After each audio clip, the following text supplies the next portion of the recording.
My name is Morgan Hayes, and I am 32 years old.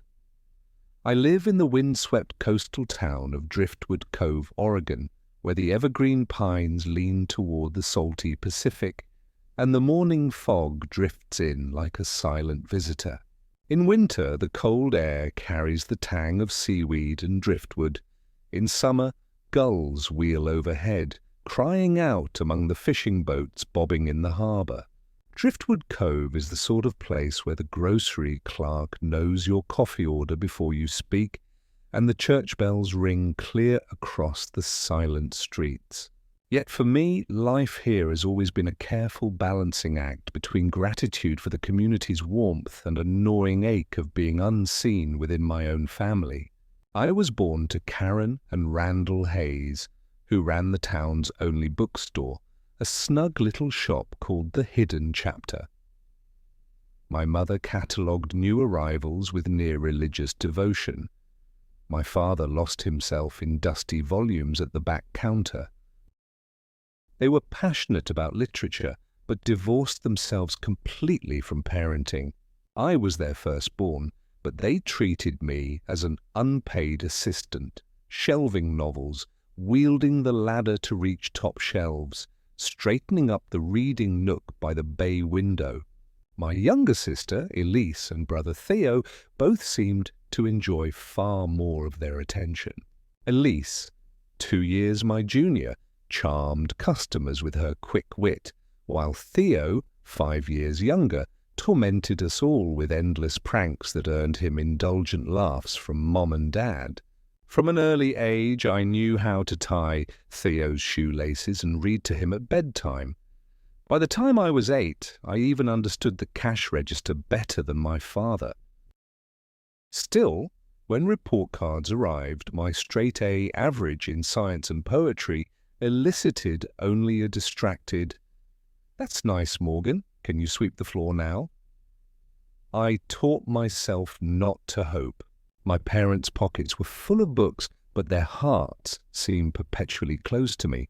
Birthday celebrations were reserved solely for Elise's dramatic parties, fairy tale castles crafted from cardboard, glitter invitations, a troop of her classmates in tutus.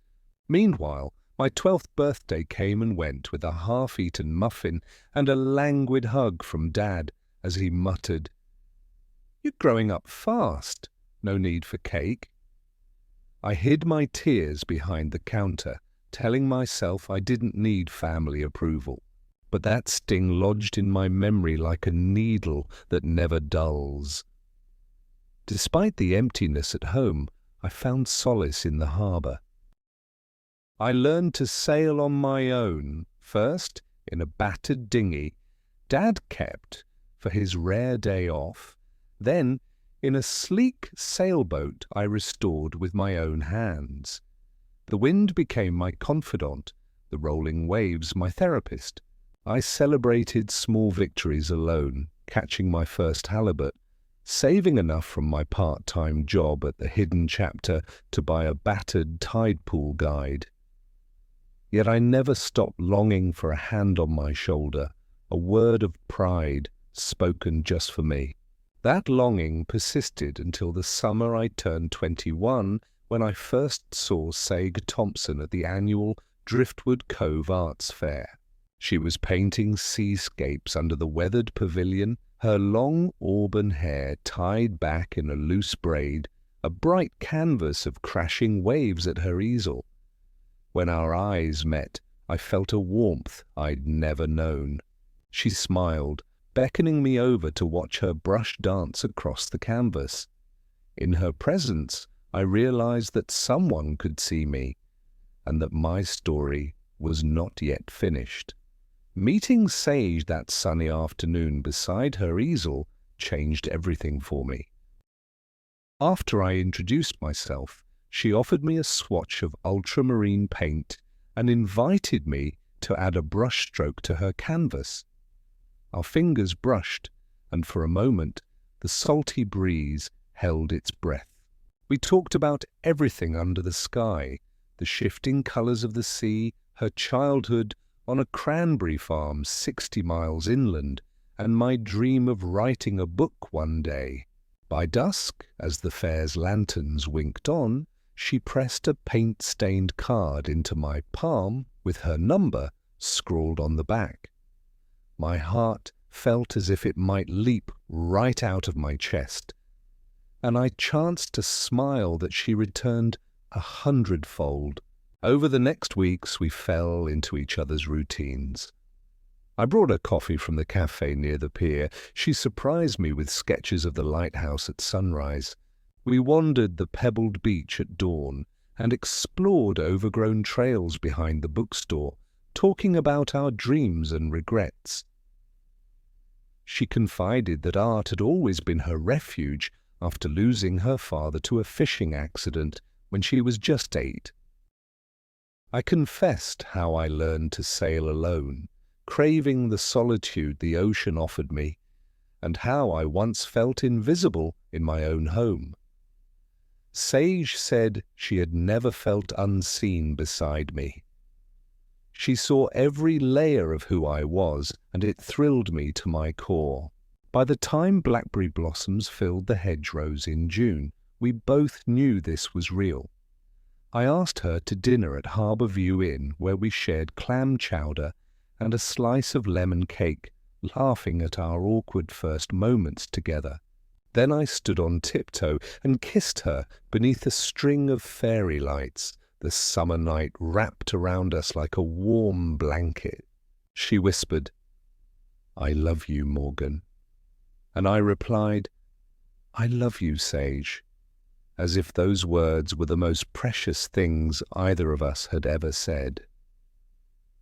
That autumn, beneath a canopy of crimson maples, I proposed. I brought her back to the spot where we first met at the Arts Fair Pavilion. In my jacket pocket lay a ring I'd commissioned from a local silversmith, a simple band entwined with waves. My hands trembled as I knelt in the crisp October air and asked her to marry me. She nodded through happy tears, and I slipped the ring onto her finger as seagulls cried overhead. We married the following spring in a ceremony at Driftwood Cove's old chapel, with 20 of our closest friends and family gathered under pastel banners. Sage wore a dress of seafoam silk, and I wore a navy suit embroidered with a tiny anchor on the lapel. When she walked down the aisle toward me, her canvas bouquet in hand, time itself seemed to stand still. Our officiant was old Mrs. Caldwell, the minister who'd christened me 32 years earlier. She blessed our union and told us to cherish laughter, kindness, and the promise of tomorrow. Not long after, Sage and I discovered we were expecting. The day she told me, she cradled her hands over her stomach and said, "We're going to have a little artist of our own." I swore my knees turned to jelly. Over the next 9 months, I learned to braid her hair when she felt queasy, to cook ginger tea, and to read bedtime stories to her growing belly. We painted the nursery a soft coral with driftwood shelves for books and seashell mobiles above the crib. When our daughter, Riley June Hayes, was born on a foggy August morning, her first cry echoed through the hospital corridor like music. Saig held her close and whispered, "Welcome to the world, little one." I kissed Riley's forehead and felt that same fierce warmth I'd felt when I first saw Sage's painting. In that moment, I vowed to protect Riley with every breath, no longer content to be the invisible helper at home, but ready to be her steadfast guardian, just as Sage had become mine. Life with little Riley settled into a rhythm that felt both miraculous and utterly exhausting. Sage and I took turns feeding her midnight bottles, rocking her to sleep in the creaking glider I'd refurbished from an old oak chair. Dawn found us sitting side by side on the porch swing, wrapped in blankets, listening to gulls crying overhead as the tide rolled in. Riley's tiny fingers curled around ours, and in her quiet presence we discovered a new kind of peace, one that felt as deep as the ocean itself. I returned to my job at the Driftwood Cove Maritime Museum, cataloguing relics and guiding school groups through exhibits on local shipwrecks. Meanwhile, Saig poured her soul into her art studio down by the pier. She painted every morning, choosing subjects inspired by Riley's wide-eyed wonder: pastel sunrise over the cove, oyster shells on silver sand, the fierce beauty of storm clouds rolling in from the sea. By day's end, she'd sketch images for new canvases, her hands stained with cerulean and cadmium orange. One autumn afternoon, when Riley was nearly 2, Seiji complained of fatigue so profound that she could barely lift her arms. At first, we chalked it up to the long nights and the demands of caring for a toddler. But when she noticed bruises forming on her arms after the gentlest bump, fear pricked my heart. I drove her to the county hospital in Lincoln Bay, where we waited through hours of tests in a sterile corridor suffused with fluorescent light and antiseptic smell. The oncologist delivered the diagnosis in a hushed tone that made the world tilt. Saij had acute leukemia, an aggressive form that demanded immediate treatment. She clutched my hand, her knuckles white, and managed a trembling smile. "We'll get through this," she whispered, though her voice cracked. I nodded, my throat tight, and realized with a surge of despair that the person who had been my anchor in every storm was now adrift in the fiercest gale of her life. Treatment began at once: chemotherapy infusions that sapped her strength, radiation sessions that left her skin raw.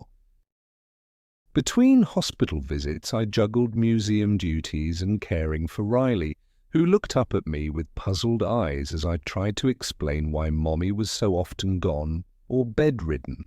I braided Riley's hair in 2 plaits and laid her head on Sage's pillow, telling her, "Mommy's getting better. She just needs rest."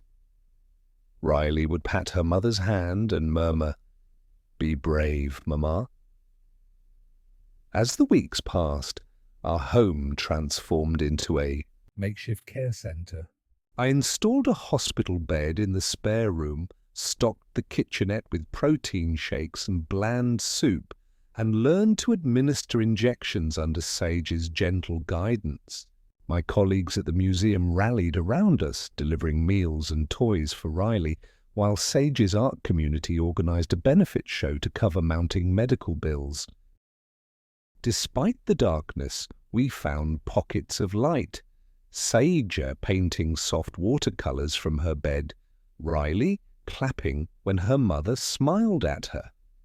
Then one November morning, as snowfall dusted the pines, Sage's condition took a swift turn for the worse. Her fever spiked, her breathing grew labored, and she whispered for me to sit beside her. I held her hand tightly, brushing wisps of hair from her forehead, as she breathed her last on the mattress she'd once joked was more comfortable than the couch. In her final breath, she smiled and murmured, "Love Riley well, Morgan. Let her know she's never alone." The stillness that followed was as vast as a calm sea after a storm. I carried Saij to her bed one last time and sat with her until morning light filtered through the curtains. Riley, stirred by my tears, climbed into my lap and pressed her cheek against mine. I rocked us both and sang a lullaby Saij used to murmur, my voice breaking with grief and determination. In that moment, I understood the promise we'd made to each other, to protect Riley with everything we had. Though the shore ahead looked steep and jagged, I resolved to steer us through, just as Saij would have wanted, guided by the echo of her love, and the promise of her last words. And so at the age of 32, I embarked on the greatest challenge of all, becoming both mother and father to our daughter, navigating a world forever changed by loss, yet bound together by a bond no sickness could break. The weeks after Saji's passing bled into one another, each dawn greyer than the last. I found myself rising before sunrise, brewing coffee that tasted of ashes, and steeling myself to face a day defined by absence. Driftwood Cove felt emptier, the gulls' cries more hollow. Yet Riley needed me, her small body entwined with mine, as we watched the pale dawn light smear across the water. I forced myself to smile, to remind her when she asked, "Where's Mummy?" that Sage was in our hearts always. I leaned on the support network Sage had cultivated. Mrs. Caldwell from the chapel brought casseroles that warmed my belly, while the museum staff volunteered to cover my shifts. Tom, the exhibit curator, quietly took over my responsibilities at the museum on alternating days so I could stay home with Riley. In turn, I let the museum trustees know I would be taking leave. The archives could wait. My priority now was keeping Riley safe, fed, and, above all, loved. Our small home transformed once more. I cleared Sage's paints and easel into storage, afraid that every brushstroke would deepen my sorrow. Instead, I carved out a corner for Riley, a play area strewn with wooden blocks, stuffed seagulls, and a small recorder she'd received as a birthday gift.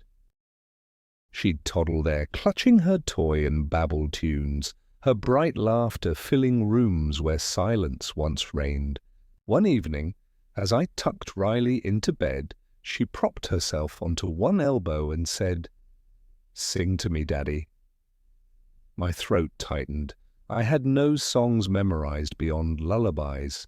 Yet when I hummed a simple melody Saig used to sing, soft and lilting, Riley's eyes lit up. Then, without prompting, she took her toy recorder and blew a gentle note, perfectly in tune with my humming. My heart lurched.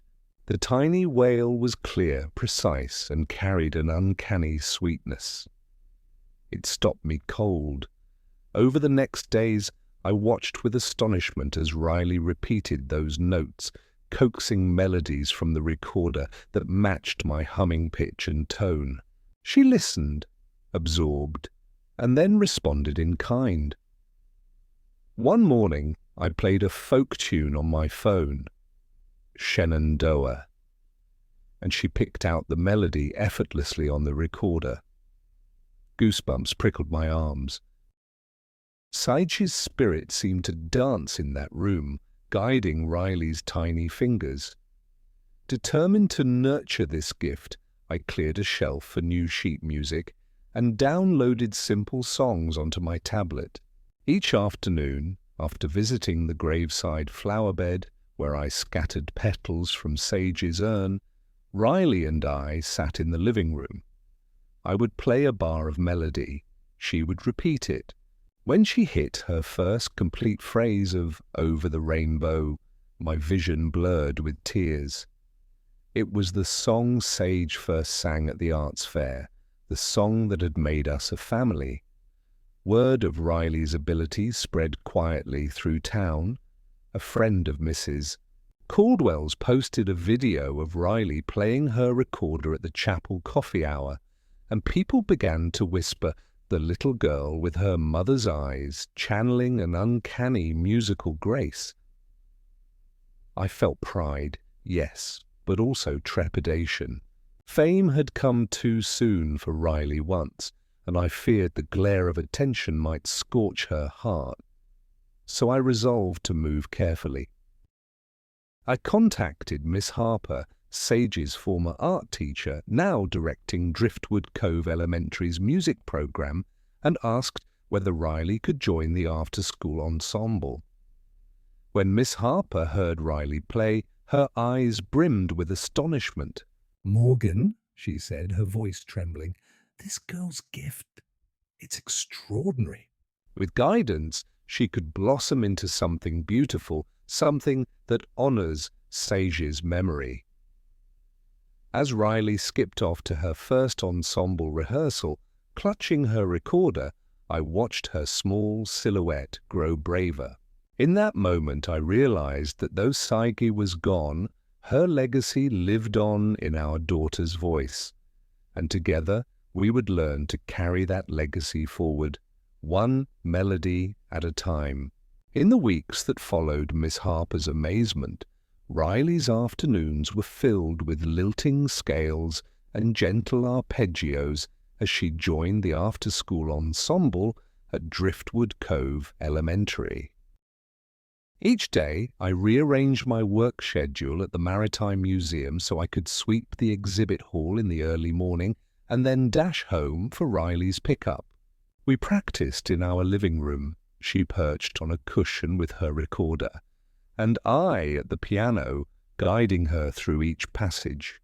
At first, she stumbled over a few notes, her little brow furrowed, but then she found her footing, her breath steady, and the melody blossomed pure as sea spray on a windless dawn. The other children in the ensemble gathered around her in awe, whispering, "How does she play like that?" Their wonder reminded me of the first time I met Saige, when art revealed hidden depths. One rainy Thursday, Miss Harper invited us to perform at the monthly community harbour celebration held in the old boathouse lit by hanging lanterns. The event drew families, fishermen and tourists who came for clam chowder and local crafts. When I told Riley, her eyes widened with excitement and nervous anticipation, her small fingers twisting the recorder strap. "Daddy, what if I make a mistake?" she whispered. I knelt beside her and cupped her face in my hands. "Sweetheart, every note you play carries love and hope. If your heart is true, so will your music be." She nodded and hugged me tight before stepping onto the stage beneath strings of amber lights. That evening remains vivid in my memory. The timber beams of the boathouse creaked as the audience hushed, and Riley closed her eyes for a breath. Then she raised the recorder and the first note rang out, crystalline and warm. She played Amazing Grace, adapting it with a delicate folk-style lilt, each phrase caressing the silent crowd like a gentle tide. I stood just off stage, my heart hammering, watching as a single tear traced down Mrs. Caldwell's cheek, and the harbour master lowered his head in reverence. When she finished, the applause swelled like waves crashing on the breakwater, tears and cheers mingling in the musty air. Riley's cheeks flushed with delight as she bowed, and I lifted her into my arms for the curtain call. A local videographer had captured her performance on his phone, and by morning the clip had spread through community groups online. Comments poured in. "She's an angel. Driftwood Cove's treasure. That little girl saved my heart." I watched the view count climb. Thousands, then tens of thousands, and my chest tightened with equal measures of pride and protectiveness. I knew we had crossed a threshold. Riley's gift was no longer our secret sanctuary, but a beacon drawing wider attention. I worried that the glare of praise might scorch her innocence, yet I also realized that with each view and share, more people learned about her story, and through her music, about the power of compassion. Over the next weeks, my inbox at Light in the Dark filled with inquiries from school choirs, music camps and charity organizers asking if Riley would perform at benefit concerts. I consulted my lawyer to ensure any offers respected her childhood and our values, brief appearances, modest honoraria, and proceeds earmarked for causes dear to us. Together, Riley and I decided to direct the first round of donations to the Coastal Children's Hospice in Lincoln Bay, a place where kids fought illnesses far more brutal than leukemia. When we delivered a check for $12,000, every cent raised, from the Boathouse concert, Riley's small hand gripped mine as we walked through pastel corridors. A nurse showed us walls painted with rainbows and children's names written like constellations. Riley laid down her recorder and performed Somewhere Over the Rainbow, right there, her eyes shining brighter than any hospital lamp. The children smiled, some clapped, and a few reached out, their frail hands seeking the small miracle she embodied. That day, as we drove home under a sky painted pink by the setting sun, I realized that Riley's gift had given back more to us than music could ever convey. It had revealed life's profound purpose. My daughter had inherited her mother's light, and through each note she taught me that even amid loss, love could carry us across the stormiest seas. And so in a town embraced by ocean winds we forged ahead, father and daughter, ready to face whatever new horizon awaited, guided by the melody of hope she played from her heart. Spring melted into early summer, and Driftwood Cove burst into emerald life once more. Wildflowers carpeted the dunes, and the harbour thrummed with fishing boats, returning with nets full of cod and salmon. Each morning, Riley and I walked the beach before breakfast, her recorder tucked under one arm and a basket of shell charms under the other. We greeted neighbours, Ms. Delgado from the flower shop, who pressed a daisy behind Riley's ear. Old Ben, the retired sea captain, who tipped his cap and declared, "That girl's music could calm a hurricane."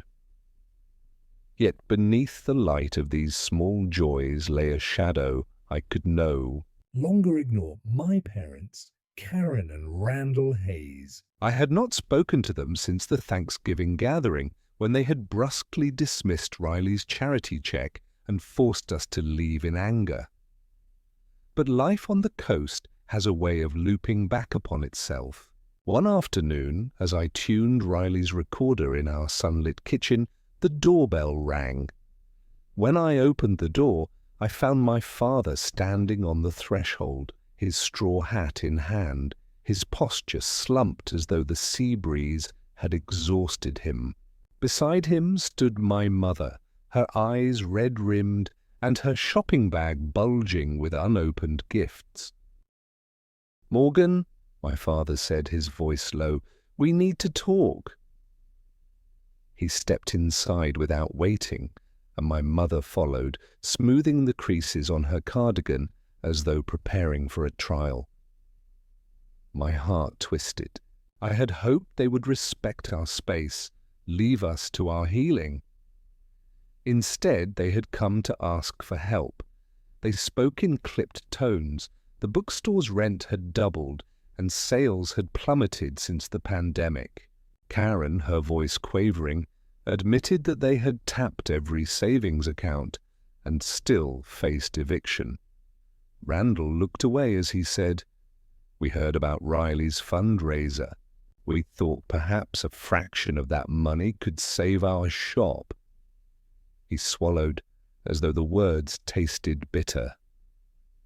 "You're in a position to help, Morgan." I felt a flicker of anger, pain coursing through me.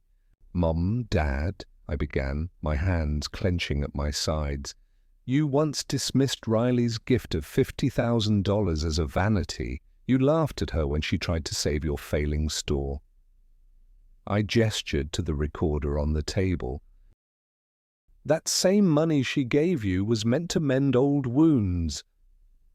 "You spat on her kindness," on Sage's memory.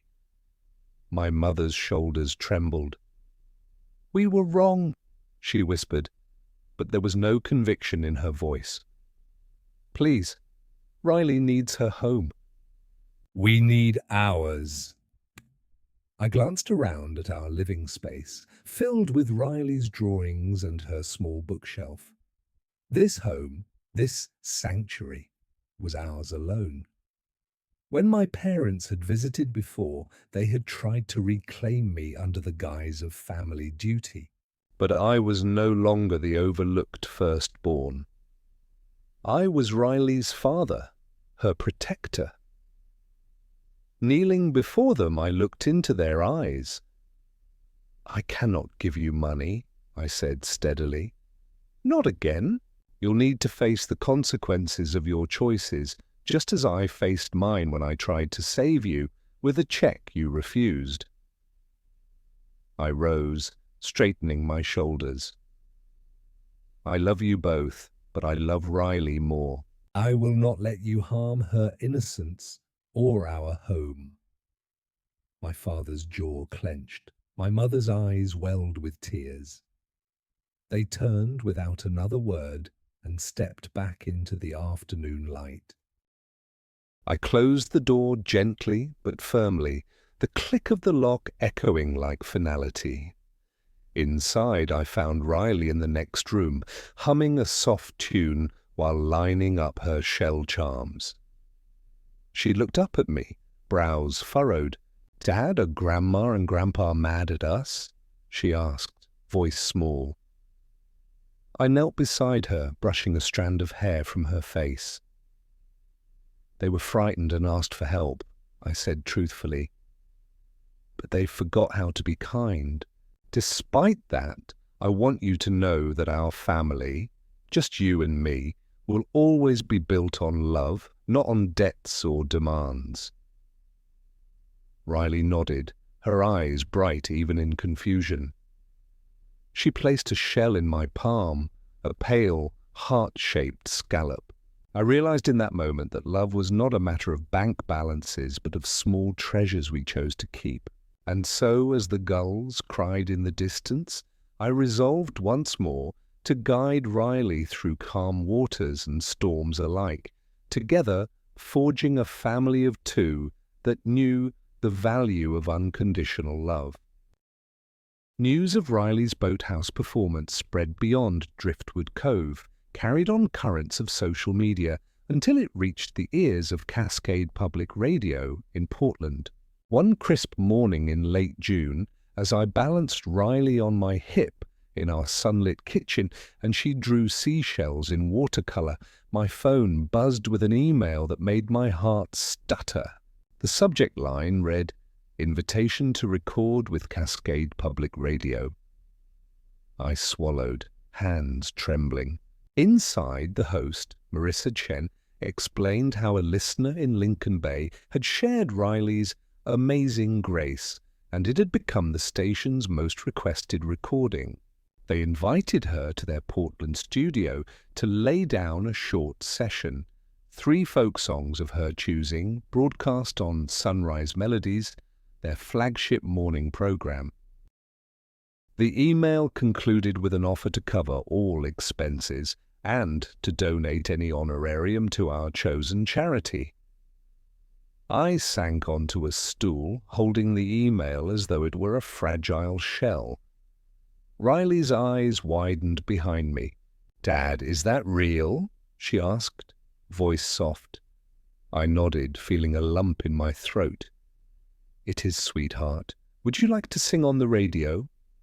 She jumped up, planting a kiss on my cheek.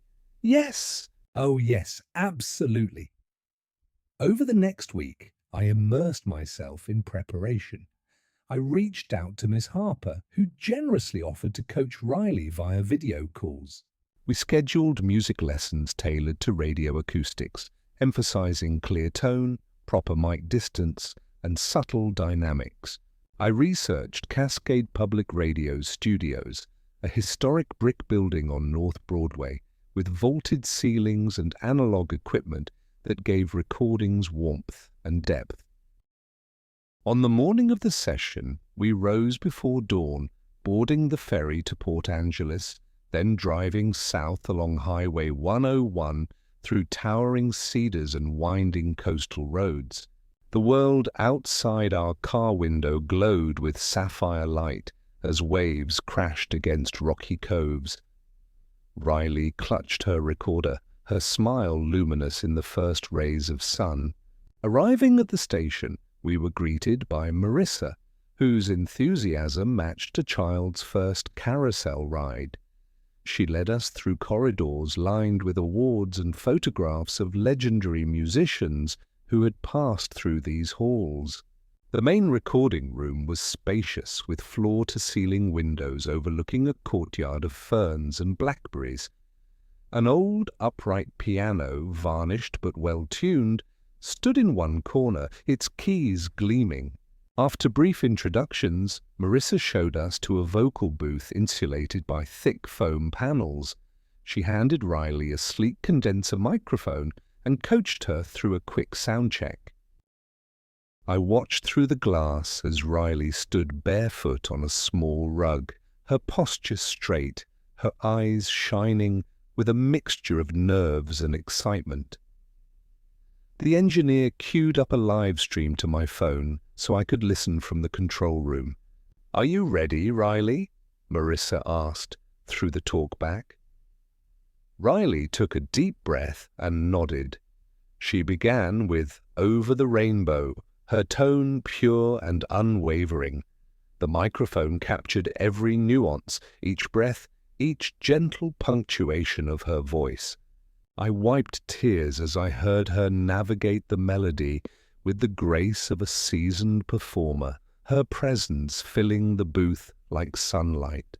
Next, she played her own composition, "Waves of Hope," a simple folk tune she had written for children facing illness. The lyrics spoke of finding strength in each new dawn and offering kindness like seashells on the tide. When the final note faded, I held my breath, waiting for the applause track cued by Marissa.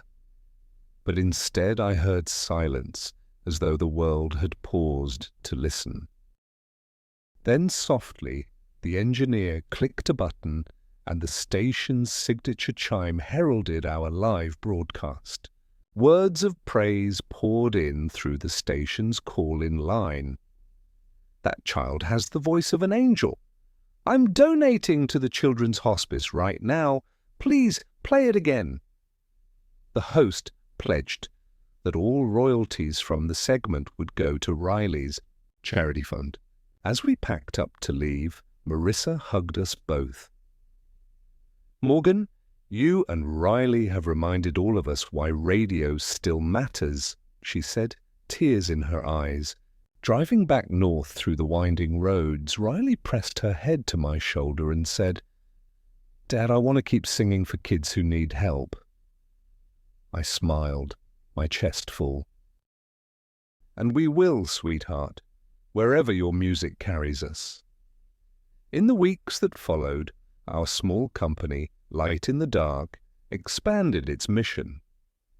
With the proceeds from the radio session, we organized a series of mini-concerts in neighboring towns, each one raising funds for children's non-profits across the Pacific Northwest.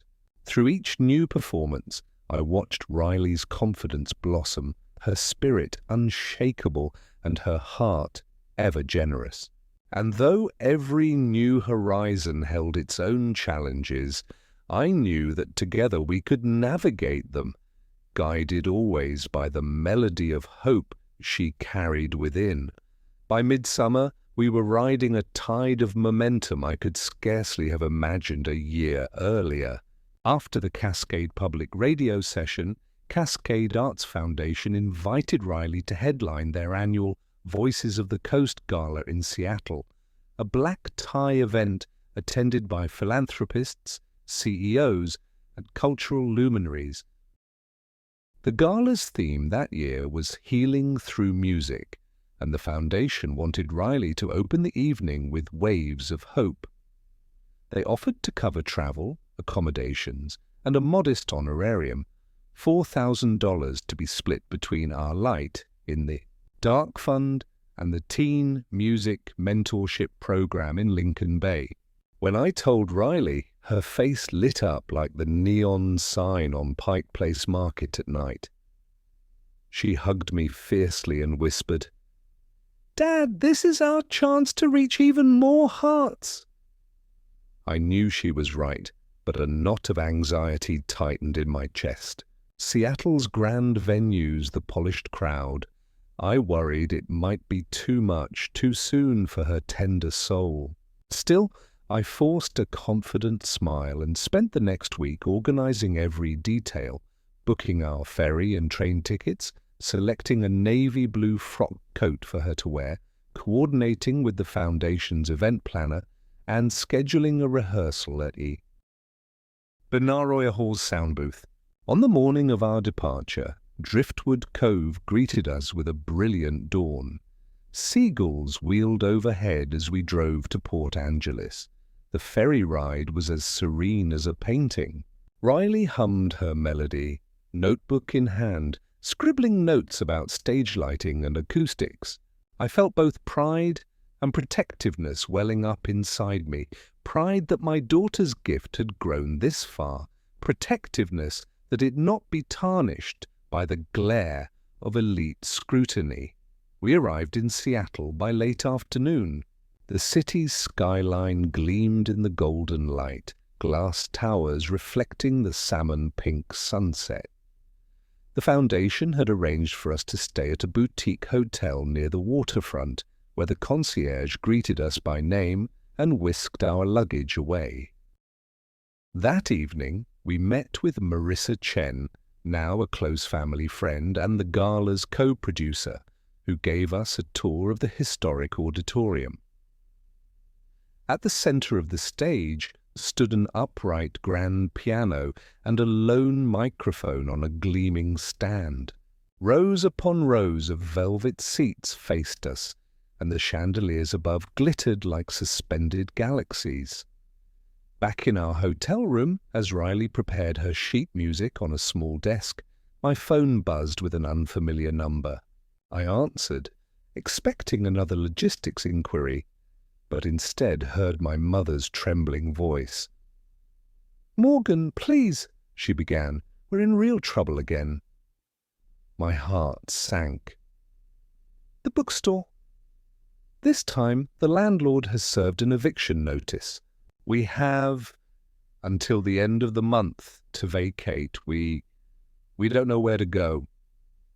I stared at the phone, my mind racing. My parents had burned through our last conversation like driftwood in a bonfire. How could they ask for help again? I felt my anger flare, memories of their dismissal of Sage's gift surfacing with vivid clarity. Yet Eliza's gentle voice, a voice I had vowed to protect, whispered in my mind, compassion, always. "Mum," I said, my tone measured, "I'm in Seattle with Riley for an important performance. I can't make promises I'll regret. But here's what I'll do. I'll contact a housing counselor back in Driftwood Cove and help you find affordable options. I'll write you a check for 1 month's rent, provided you commit to a business plan and counseling to keep the store afloat. No more bailouts." Her sobs crackled through the line. "Thank you," she whispered. "I understand." I hung up, exhaling hard. Turning to Riley, who peered at me with concern, I forced a reassuring smile. "All right, sweetheart," I said, smoothing her hair. "We'll look after Grandma and Grandpa, but only if they learn to stand on their own feet." Riley nodded, her eyes solemn in that moment, wiser than her years. Then she picked up her recorder and rehearsed a few bars of Waves of Hope as I straightened my tie in the mirror. The next evening, stepping onto that Seattle stage hand in hand with my daughter, I felt the fusion of all our journeys, the ache of loss, the resilience of love, and the unbreakable bond between us. Before she raised the recorder to her lips, I whispered, "This is for you, for me, for Saja, and for everyone who needs a melody of comfort." Then the lights dimmed, the spotlight found her, and in the hushed splendor of Benaroya Hall, Riley played the first note and carried us all on a wave of hope. After the gala in Seattle, the cascade of new opportunities felt like a rising tide. Offers arrived from NPR affiliates, regional festivals, and even a renowned children's hospital in Spokane asking if Riley could perform Waves of Hope at their annual benefit. Yet amid this excitement, my promise to help my parents weighed on me. Their bookstore, The Hidden Chapter, had stood for 20 years, my childhood sanctuary and the scene of so many painful memories. I resolved to keep my word, but carefully. Returning home to Driftwood Cove, Riley and I settled into our familiar routine: morning beach walks, museum shifts for me, art coaching sessions for her with Miss Harper. But evenings now included phone consultations with housing counselors, business mentors, and small business loan officers. My parents, nervous at first, met every requirement, drafting a lean budget, agreeing to bi-weekly mentorship meetings, and working with the town's Small Business Association to diversify inventory. I wrote them a check for 1 month's rent, but on the condition that I attend quarterly reviews and that they place my granddaughter's musical awards on a special shelf in the shop's front window as a reminder of commitment to community and family. As July turned to August, each rehearsal with Riley felt both like magic and a duty. We practiced on the back porch, her recorder carrying across the dunes, while I pored over balance sheets and marketing plans. One afternoon, after a particularly focused session, Riley ran to me, her cheeks flushed. "Dad," she exclaimed, "I want to organize a concert here in Driftwood Cove, right on the pier, to raise funds for the bookstore and the children's hospice." My breath caught. Hosting an outdoor pier concert would require permits, sound equipment, and promotion.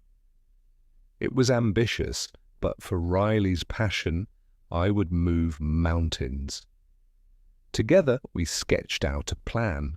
We'd host Melodies by the Sea on a Saturday evening in early September, inviting local musicians, Sage's former art students, the Driftwood Cove Cornet Band, and even old Ben, who offered to play sea shanties on his accordion. The event would feature Riley opening with Waves of Hope, followed by a community open mic, and conclude with a collaborative finale.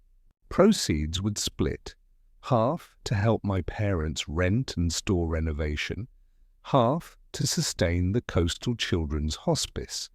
We spent the next 2 weeks in a whirlwind of activity. I applied for a special event permit from the town council, reminding them of our previous fundraisers, and negotiated a modest fee waiver. I rented sound gear through Tom's contacts at the museum and printed flyers featuring Riley's photo under the pier lights. My parents rearranged the bookstore's schedule to stay open late, displaying a community concert ticket outlet sign in the window. When neighbors saw our flyers and heard our plans, they offered help. Scaffolding for the stage, homemade cookies for sale, lanterns to string along the railing. On the night of the concert, the sky blazed with sunset hues as families gathered on folding chairs along the pier. The waves lapped gently against pilings, and the air carried the mingled scents of salt water and sweetgrass. My parents, standing beside me, wore matching Team Hayes t-shirts and held buckets for donations. I felt their pride as they watched Riley step to the mic in her blue frock coat, the silver recorder gleaming under lantern light. She began with Waves of Hope, her tone unwavering, each note drifting across the water like a promise. The crowd hushed, moved by the sincerity of her music. When she finished, applause thundered, and my parents exchanged glances, tears shining in their eyes. The evening unfolded in joyous harmony. Local singers stepped forward, laughter mingled with melodies, and at the finale, every musician joined Riley on stage for a communal rendition of Amazing Grace.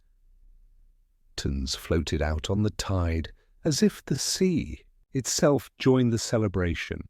By night's end, the concert raised over $2,500 for the hidden chapter and the hospice, far more than we dared hope. My parents hugged me and Riley, their voices thick with gratitude. I realized then that true support isn't bought with checks alone, but built through shared effort and faith in one another. As we packed up under a canopy of stars, I held Riley's hand and whispered, "You did it." She beamed, her recorder swung at her side like a talisman. In that moment, I felt the full circle of our journey, loss, love, renewal, culminating in a melody that united family, community, and hope. And I knew that together we could compose whatever future we dared to imagine. In the aftermath of Melodies by the Sea, Driftwood Cove buzzed with a renewed sense of unity. The bookstore's windows, now adorned with Riley's awards and a sign proclaiming "The Hidden Chapter, Proud Community Partner," stood as a testament to collective effort. My parents greeted each morning with renewed energy, my father meticulously restocking bestsellers, and my mother hosting impromptu poetry readings in the reading nook. Their small smiles for me and Riley, once so rare, now felt genuine, forged in the warmth of shared accomplishment rather than forced duty. Meanwhile, light in the dark grew beyond my wildest dreams. Invitations arrived to curate a children's benefit at the Bellevue Botanical Garden and to appear on a Seattle morning show. NPR correspondent Maria Valdez proposed a feature story on Riley's journey from a sandbox practice recorder to a beacon of hope for children in care. Each opportunity brought a fresh wave of excitement, yet also an undercurrent of protectiveness. I consulted each time with Miss Harper and with Sage's old mentor, Dr. Jonathan Price, to ensure Riley's schedule balanced performance with her childhood joys. One crisp September afternoon, the morning show team arrived at our home. The air smelled of turning leaves and the first hint of wood smoke from chimneys. Cameras set up by the front window, where Riley had painted sunrise over the cove, and microphones on boom stands framed the welcoming living room. I felt a tug of nerves, but Riley greeted the crew with her characteristic poise. She sat on the sofa, patting the space beside her. As I joined her, Marissa Chen, now our media confidant, smiled and said, "Ready?" Riley nodded, the recorder laid carefully on her lap. The segment began with me recounting her early practice sessions on the porch, the discovery of her gift, and the first Boathouse concert. Then, as the microphone swung toward her, Riley played a gentle aria of her own composition, Shelter of Song, inspired by the seashell motif in her drawings. The hosts leaned forward, visibly moved, and the live audience applauded as soft chimes cued the transition to the next segment about community resilience. After wrapping the interview, I hugged Riley tight, whispering, "You were extraordinary." Her bright smile in response reminded me why we carried on. That evening, as the studio lights packed up, my phone buzzed with a call from my parents. I paused, my stomach knotting. "Hello?" I answered. On the other end, my father's voice wavered. "Morgan, We lost our lease renewal for the apartment above the shop. We have to vacate in 30 days. My heart clenched in disbelief. Only weeks ago we had saved the bookstore. Now they faced homelessness. Dad, I sighed, we just got through this once. I can't float you another bailout. My father cleared his throat. We tried budgeting, we rallied customers, but rent hikes and slow sales. He trailed off. I closed my eyes, recalling how easily they had dismissed Riley's first gift. Compassion surged forward, tempered by caution.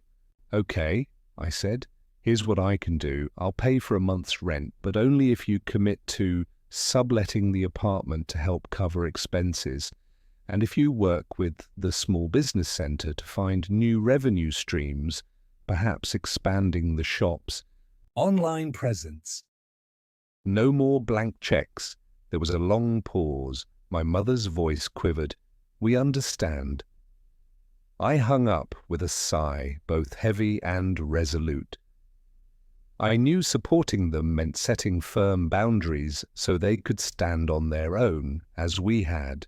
The next day, I discussed the situation with Riley as we walked along the pier at dawn. The gulls wheeled lazily, and the tide's whisper guided our steps. "Dad," she said, adjusting her recorder strap, "we can hold another concert, this time at the bookstore. We'll call it Pages and Pipers." I laughed softly, ruffling her hair. "That's the spirit, sweetheart. Let's help Grandma and Grandpa again, this time with structure and shared effort."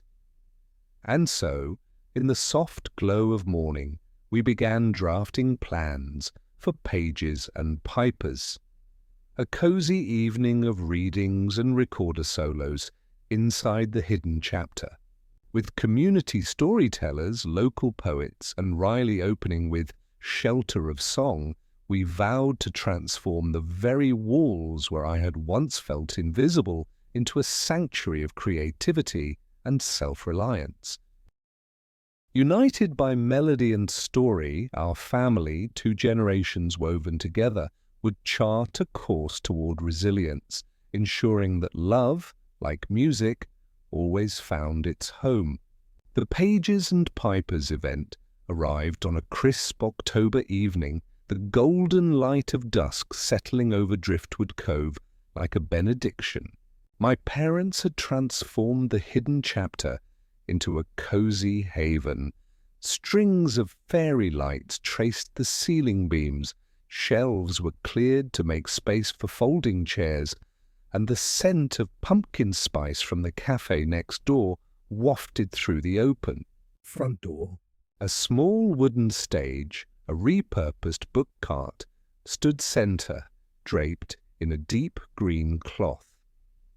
I watched from the back as Karen and Randall welcomed neighbors, their smiles tentative but genuine. The store's bell tinkled with each arrival, poets carrying leather-bound journals, families with toddlers clutching cookie boxes, and retirees eager to hear Riley play. I slipped backstage behind a curtain of well-thumbed novels to check on Riley. She sat on a stack of soft cushions, her recorder in hand, and a notebook on her lap filled with new compositions. At 5 years old, she was younger than when she first played publicly, and yet somehow even more confident. She looked up, grinning. "Dad, I'm ready," she whispered. I nodded, my throat tight with pride. "You're going to be wonderful." The evening began with readings from local storytellers, tales of shipwrecked mariners and lighthouse keepers braving storms.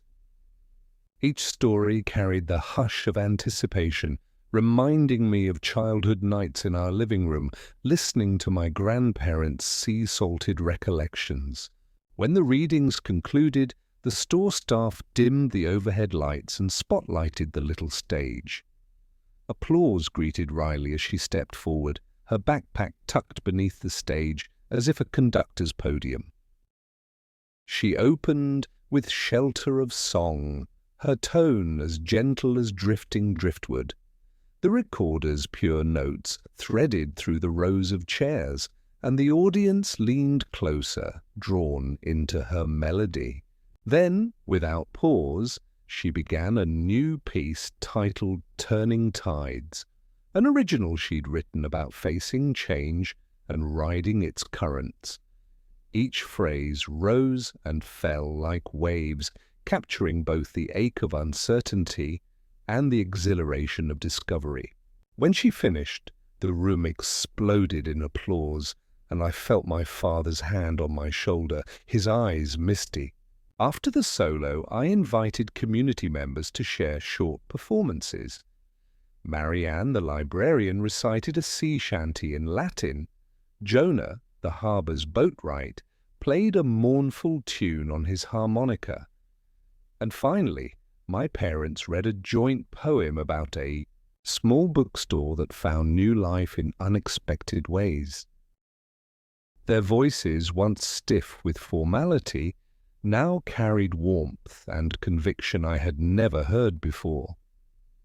When the final chord faded, we passed collection baskets, one for the Hidden Chapters Rent Fund, the other for the Coastal Children's Hospice.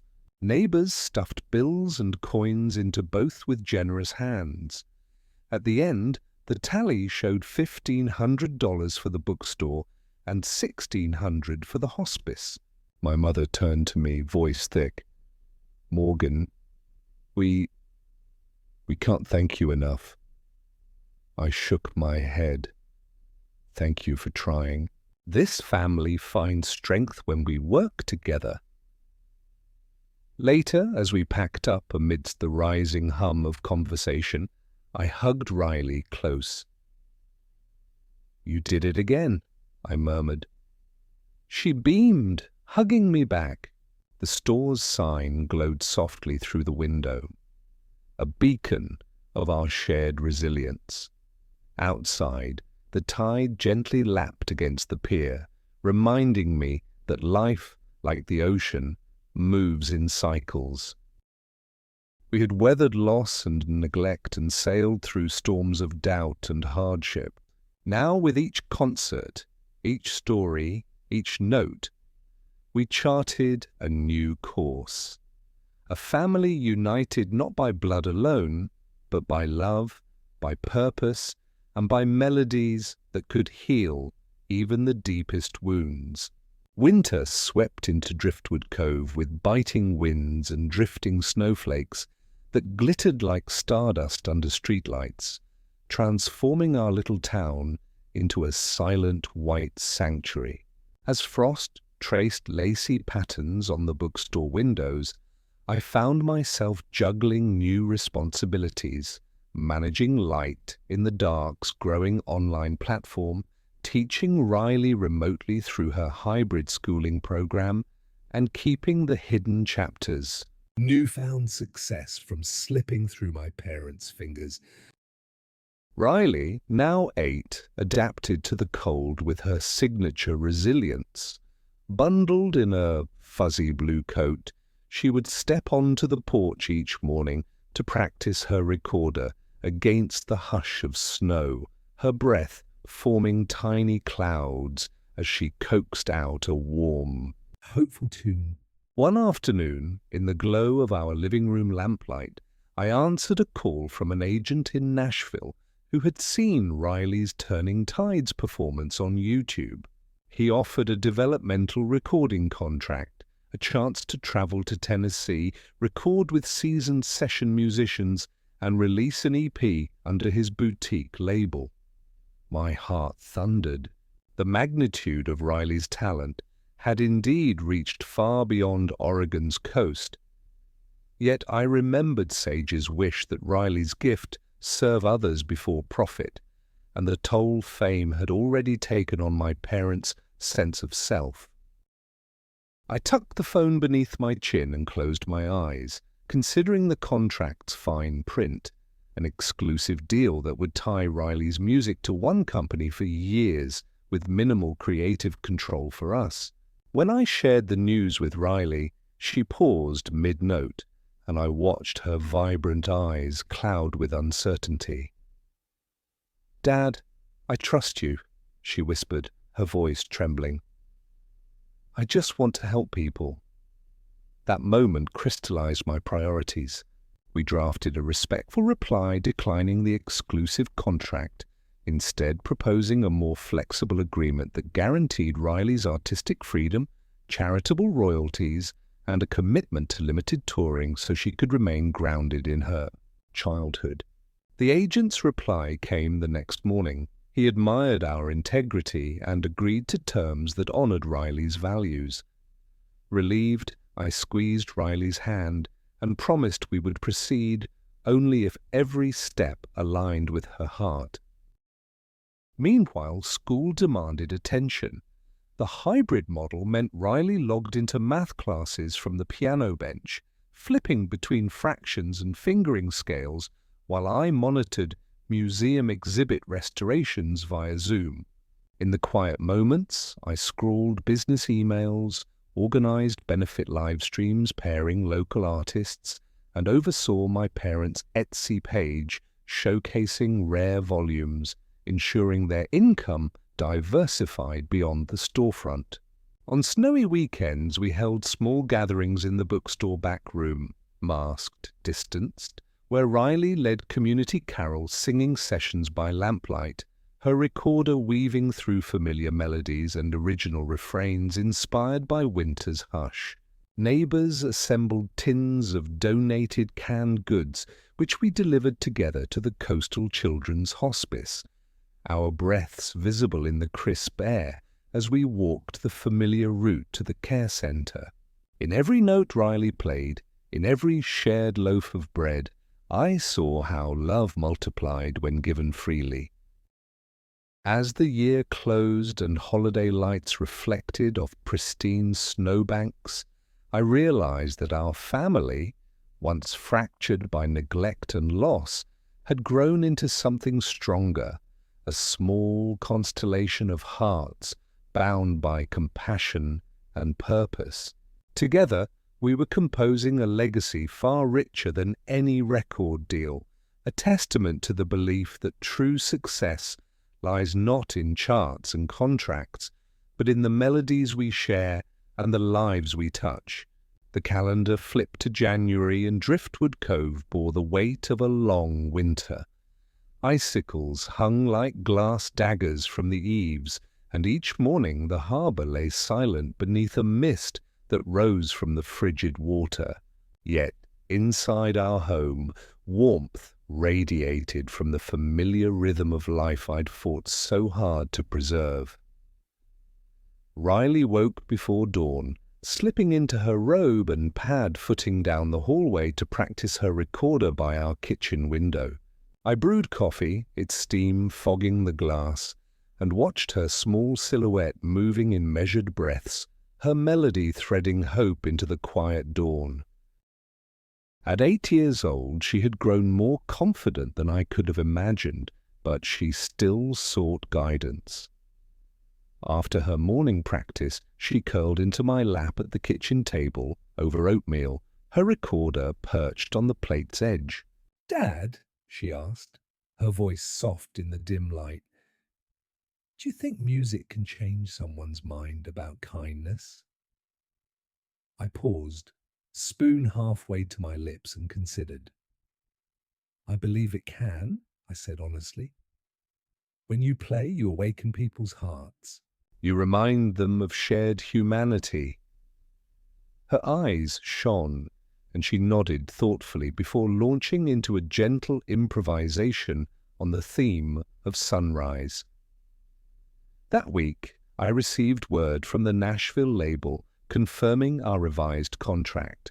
We would record an EP in March, 3 original songs, 2 traditional folk pieces, and a live session of Waves of Hope and Shelter of Song to benefit the Coastal Children's Hospice. The agreement ensured Riley's freedom to curate her repertoire, and 80% of royalties would fund charitable causes. I punched the air in quiet triumph, imagining how many life-saving services we could support. Yet, with gratitude came a familiar pang, the fear that our precious family equilibrium might shift again under the pressure of new commitments. To balance work and nurture, I revised our schedules. Mondays and Wednesdays became museum-only days. Tuesdays and Thursdays were dedicated to remote schooling and music coaching, and Fridays were reserved for family evenings, hot chocolate, board games, and impromptu recorder jams by the fireplace. On weekends, I continued overseeing my parents' bookstore and Etsy shop, but they had grown more self-reliant, managing order fulfillment and hosting safe, small book swap gatherings that kept the store's door gently swinging. One afternoon in mid-January, a knock at the door revealed old Ben, the retired sea captain, with his accordion strapped across his chest. He grinned beneath his wool cap. "Morgan, I heard you and Riley are charting a course for Nashville," he said, his voice like creaking rigging. "I've got something for you." He reached into his weathered jacket and pulled out a small wooden music box carved with a lighthouse motif. "Thought you two might need a keepsake for safe passages," he explained, winding it to let a tinkling melody fill the entryway. Tears pricked my eyes as I accepted it, and Riley hovered close, her gaze filled with wonder. "Thank you," she whispered. "We'll treasure it." That evening, as snow drifted lazily past our windows, I set the music box on the mantel above the fireplace. I held Riley on my knee and let the lullaby wash over us. In the flickering lamplight, I realized that our journey, once defined by loss and longing, had evolved into a beautiful testament to resilience, community, and unconditional love. Ahead lay the bright horizon of new adventures, recording sessions, concerts, and charitable initiatives across states. But nestled in the heart of it all was this moment, a father and daughter bound by trust, creativity, and the enduring melody of hope that would guide them through every storm. And as the music box wound down, its final notes lingering like breath on the sea, I knew we were ready for whatever waves lay ahead. March arrived with a promise of change as the grey of winter gave way to the first tremors of spring. Snowdrifts receded, revealing new shoots of grass along the dunes, and the harbour roused from its frozen slumber. For Riley and me, this month marked our journey to Nashville to record her debut EP at Bluebird Studios, a historic space where legends had laid down tracks. I packed our cases with recorder reeds, sheet music, and the silver microphone inscribed "Riley My Light," while Riley carefully placed her favourite ocean-themed drawing into her journal for inspiration. Our flight from Seattle to Nashville was filled with wide-eyed wonder. Riley pressed her face to the window as we soared above snow-dusted mountains, and then endless plains waking beneath patchwork fields. She hummed the melodies we would record, refining every pause and subtle inflection. I listened from the aisle seat, heart swelling with pride and anticipation. At Bluebird Studios, we were greeted by studio engineer Marcus Lane, whose calm confidence and encyclopedic knowledge of acoustics put us immediately at ease. The recording room was spacious, with golden oak walls and vintage microphones perched like sentinels. Musicians from local session groups, strings, upright bass, acoustic guitar, filed in, greeting us warmly and admiring Riley's tiny stature beside the grand piano. Our first session focused on waves of hope. Riley stood in the center of the room, her recorder held firm. I joined her at the grand piano to provide gentle accompaniment. With a nod from Marcus, she began. The first measures floated perfectly through the microphones. Each session took multiple takes, but Riley's mastery shone through as she refined her phrasing under the producer's encouraging guidance. At one point, Marcus leaned across the console and whispered, "She's channeling something timeless." I nodded, tears in my eyes. Next came Shelter of Song. The addition of soft string harmonies added depth, and as Riley played, I watched her small frame sway with the melody's ebb and flow. For her original commission, Turning Tides, Nashville's acclaimed guitarist Lila Thompson joined us, weaving intricate arpeggios around Riley's lines, creating a duet that felt both fresh and soulful. We recorded 2 traditional folk tunes, Danny Boy and Shenandoah, to honor the songs that first inspired Riley's gift.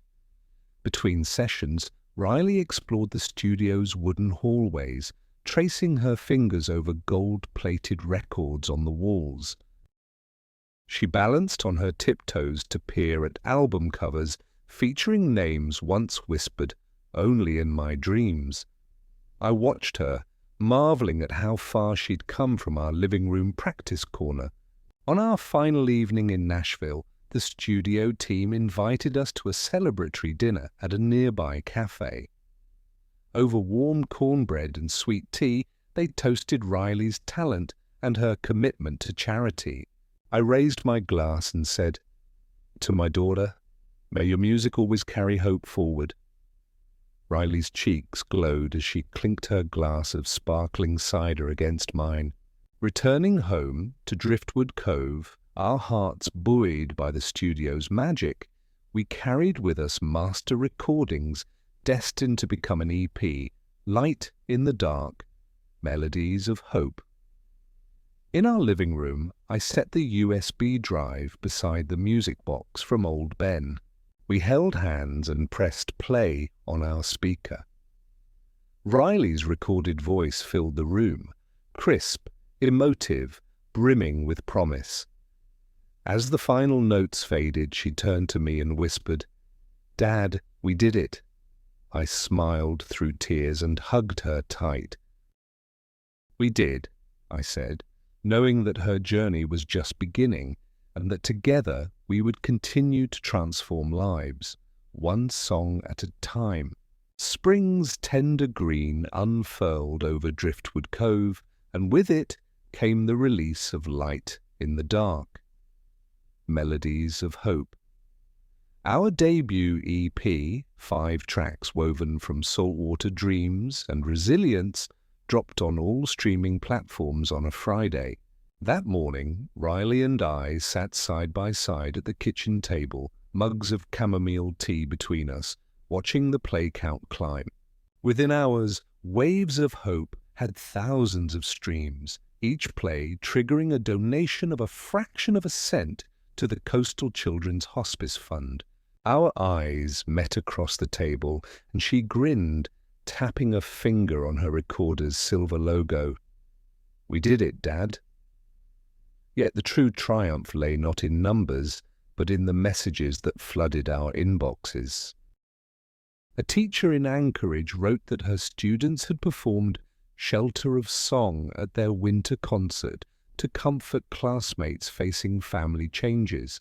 A family in Austin sent a photo of several generations, from grandparents to toddlers, gathered around a speaker, their faces alight as they listened. And from the Children's Hospice in Lincoln Bay came a heartfelt note.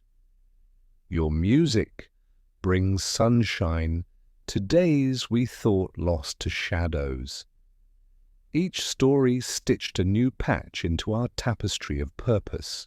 With the EP's success, invitations tumbled in, benefit concerts at San Francisco clinics, a feature on PBS's Young Voices, and even a summer residency at the Oregon Coast Aquarium, where Riley would perform live among the otter habitat, raising funds for marine mammal rescue.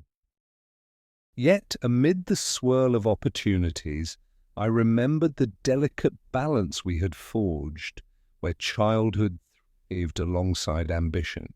So we chose wisely. One major performance each season, a handful of intimate community events, and a quarterly charity live stream from our living room, with musical guests joining us via video to spotlight causes close to our hearts. At home, life settled into a harmonious cadence. Mornings began with dawn practices on the porch, afternoons flowed through school and museum exhibits, evenings were filled with laughter, board games and impromptu jam sessions where I tried, poorly, to keep up with Riley's inventive improvisations. My parents, newly established in their renovated store with apartment, graduated from probationary business plans to hosting author signings and local history seminars. Their pride in Riley's achievements became a reciprocal warmth, melting old resentments and weaving bonds renewed by genuine support. On June's summer solstice, we staged our first aquarium concert beneath the moonlight. The stage shimmered beside the otter tanks, where the playful creatures swished through the water as an audience of families sat rapt. Riley opened with her original tune, Turning Tides, followed by collaborative pieces with visiting musicians. As she played, I watched her small figure bathed in gentle spotlights, her music echoing in the water and hearts alike.